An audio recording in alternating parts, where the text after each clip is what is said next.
April 23, 1960, nang isilang ka sa mundong ito. Hi, hello guys! This is Mercy, ang piling vlogger ng Alcalon. So for today's video, ako'y magbo-voice over. So nagising ng maagang aking tatang para magparty ng patotim. Hindi lang isa, kundi tatlo matan. Birthday na garod. Kaya siguro maagang nagparty dahil mahirap magdot-dot.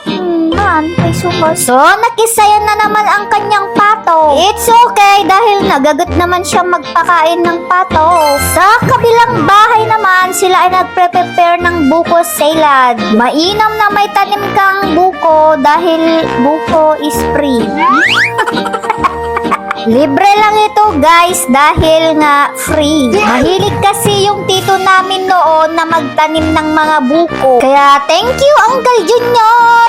So going back to the house of the Philippines. Sila naman ngayon ay nagpre-prepare ng ano ba to? Pansit?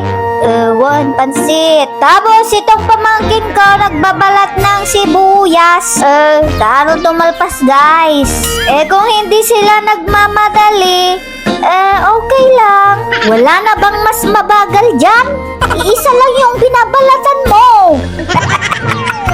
At dahil krisis ngayon, naapektuhan yung shellane namin. Kaya magkakayuling na lang sila. So ang niluluto nila is pansit bihon. Tapos spaghetti.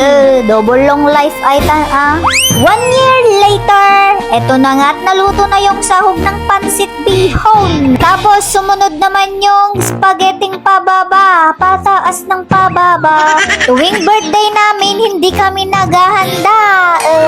Tapos ang mga magulang namin, sila nang naghahanda ngayon dahil sila ay pabata na. Kami, agbakuton! At ito pa, may biko pa. So while waiting sa bisita nilang galing pa sa state of Masin, cellphone lang. Tapos yung father kong nagpapatulog ng apo, tulog na din. Lang, apo.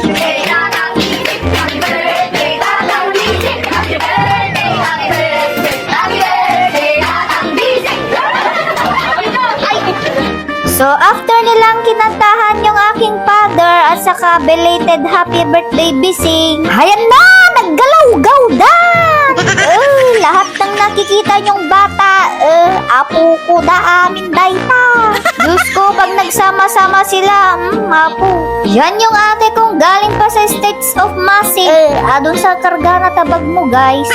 Ito yung mga pamangkin ko pag nagsama-sama.